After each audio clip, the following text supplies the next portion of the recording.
철학의 망치. 물처럼 살아라. 노자. 시작합니다. 물은 가장 부드럽고 유연한 물질입니다.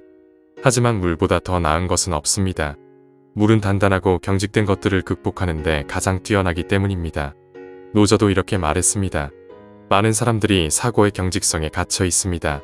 고정된 범주와 생각은 혼란스러운 세상에서 명확성을 제공하지만 너무 경직되면 부정적인 결과를 초래할 수 있습니다. 세상을 범주와 상자로 나누다 보면 우리는 사물의 본질이나 진정한 모습을 놓치게 됩니다. 우주는 끊임없이 변화하고 대부분의 것들은 우리의 사고로 이해하기 힘든 복잡함을 지니고 있습니다. 따라서 더 유연하고 구체적이며 흐름을 따라갈 수 있는 접근 방식이 더욱 효과적입니다. 물처럼 말이죠. 고대 중국의 철학자 노자는 그에 져서 도덕경에서 유연성을 찬양하며 경직된 삶의 태도에 반대했습니다. 많은 사람들이 생각하는 것과는 달리 유연하게 대처하는 능력은 오히려 큰 힘이 될 수 있다고 도가 철학은 주장합니다. 그래서 노자는 최고의 선이 물과 같다고 말한 것입니다. 이 영상에서는 경직된 사고에서 벗어나 물처럼 살아가는 것의 이점을 알려드리겠습니다. 도가 철학의 중요한 특징 중 하나는 자연에 대한 경의입니다. 자연은 모든 것을 포함하며 상반된 것들에 좋아하는 우주가 작동하는 기본 원리입니다. 자연을 자세히 관찰하면 우리는 음과 양, 즉 여성성과 남성성을 볼 수 있습니다. 양은 속도, 생산성, 외향성과 같은 활동적인 요소로 구성되어 있으며 단단함과 경직성도 포함됩니다. 반면 음은 침묵, 수용성, 유연성과 같은 수동적인 요소로 이루어져 있습니다. 우리 사회는 더 빠르고 더 크고 더 나은 것을 추구합니다. 자신의 입장을 고수하고 변하지 않는 의견을 방어하며 적과 맞서 싸우는 것이 중요하게 여겨집니다. 반면 음적인 측면은 종종 경시됩니다. 예를 들어 반대 의견을 수용하고 자신의 견해를 바꾸려는 태도는 약하다고 여겨지기 쉽습니다. 우리가 유연성을 잃고 결코 자신의 관점을 바꾸지 않으면 결국 우리는 죽은 가지처럼 경직될 것입니다. 따라서 우리는 물처럼 살아가야 합니다. 변화에 잘 적응하고 부드러움으로 단단한 것을 극복하는 힘을 기르는 것이 중요합니다. 유연함은 결코 약함이 아닙니다. 오히려 그것은 진정한 강함입니다. 우리가 자연의 흐름에 따라 유연하게 살아간다면 삶의 여러 도전들에 더 잘 대처할 수 있을 것입니다. 물의 본성을 살펴보면 물은 변화에 매우 강한 적응력을 지니고 있음을 알 수 있습니다. 물은 다양한 형태를 취할 수 있습니다. 예를 들어 물컵에 물을 붓게 되면 컵의 형태를 가지게 되고 바다의 일부분이 되면 파도가 됩니다. 주변의 온도에 따라 물의 행동도 변화합니다. 끓으면 증발하고 얼면 고체가 됩니다. 이렇게 물은 적응을 통해 다양한 환경에서 생존할 수 있습니다. 물의 부드러움은 생명체에 힘을 더해주며 유연하게 만들어 외부 환경에 더 잘 저항할 수 있게 합니다.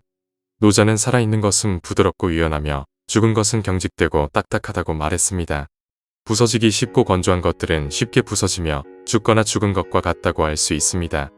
경직되고 엄격한 마음도 마찬가지입니다. 경직된 사람들은 일반적으로 변화를 다루기 어렵습니다. 그들은 영속성을 원하고 불확실한 불안정성을 원하지 않기 때문입니다. 하지만 변화는 불가피합니다. 인생은 무상입니다. 만약 인생이 영원하다면 그것은 생명력이 없는 것입니다. 따라서 무상의 현실을 받아들이지 않으면 우리는 불가피한 것에 맞서 싸우는 데 많은 에너지를 낭비하게 됩니다. 인생의 변화는 다양한 형태로 나타납니다. 작은 변화로는 새로운 동료가 생기는 경우가 있을 수 있고 큰 변화로는 다른 나라로 이사하거나 이혼, 심지어 죽음 같은 경우도 있습니다. 인생을 강에 비유하면 그 강이 미세한 굴곡은 작은 변화를 나타내고 급격한 방향 전환은 큰 변화를 나타내며 바다로 흘러드는 것은 죽음을 의미합니다. 어떤 일이 일어나든지 강은 환경의 변화에 따라 흐르며 다양한 풍경에 적응하고 장애물을 손쉽게 넘는 길을 찾습니다. 강이 불가피한 소멸조차도 강은 문제없이 저항 없이 다가가며 단순히 다른 존재로 합쳐집니다. 따라서 우리는 끊임없는 흐름 속에서 삶을 살아야 하며 우리의 길을 가로막는 모든 것에 저항하지 않고 심지어 죽음과 같은 극단적인 변화조차도 받아들여야 합니다. 만약 우리가 물이 병에 갇힌 것처럼 갇힌다면 우리는 정지해 있을 것이고 환경이 변할 때까지 기다리는 것에 불과할 것입니다. 결국 물처럼 유연하게 살아가는 것이야말로 삶의 변화를 긍정적으로 받아들이고 보다 풍요로운 삶을 살 수 있는 방법입니다. 노자는 도덕경에서 부드러운 것이 단단한 것을 이긴다고 주장합니다. 그는 물을 이 주장의 비유로 사용하며 물은 부드럽고 유연하지만 가장 단단한 바위나 금속을 침식할 수 있는 힘을 지니고 있습니다. 그는 부드럽고 유연한 것이 단단하고 경직된 것을 이긴다는 것은 모두가 아는 사실이지만 이 지식을 실제로 적용할 수 있는 사람은 거의 없다고 말합니다. 따라서 물처럼 되려면 우리는 부드러움으로 단단한 것을 극복하는 방법을 알아야 합니다. 도가 철학은 어떤 것도 강요하지 않는 철학입니다. 힘을 사용하는 것은 피곤할 뿐만 아니라 종종 우리가 원하는 목표에 도달하지 못하게 합니다. 그렇다고 해서 힘을 아예 사용하지 말라는 것은 아닙니다. 많은 경우 부드러운 접근 방식이 장기적인 결과를 가져오고 에너지를 절약하며 마음의 평온을 유지하는 데 더 효과적입니다. 물처럼 산다는 것은 다양한 상황에 적응할 수 있다는 의미입니다. 모든 상황에는 긍정적인 면이 존재합니다. 고인 물에서는 먼지가 가라앉아 맑아질 수 있고 흐르는 물은 다양한 장소와 풍경을 지나며 만나는 것들을 키워줍니다. 우리가 사는 사회는 성취, 속도, 성공을 중시합니다. 우리는 교육을 받고 가족과 일에 대한 많은 책임을 지며 가능한 한 빨리 부자가 되려고 합니다. 그러나 무가치하거나 어리석거나 못생겼거나 가난한 것은 일반적으로 바람직하지 않은 것으로 여겨집니다. 하지만 부정적인 것에서 긍정적인 것을 찾는 유연성을 익히면 이러한 특성에도 긍정적인 면이 있다는 것을 깨닫게 됩니다.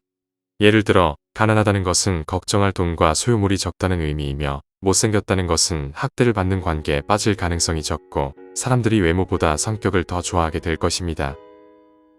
도가의 저서인 장자에는 한 그루에 비뚤어진 나무에 대한 이야기가 있습니다. 그 나무는 고든 나무와 비교했을 때 너무 변형되어 있어서 벌목꾼들은 그것을 쓸모없는 나무로 간주했습니다.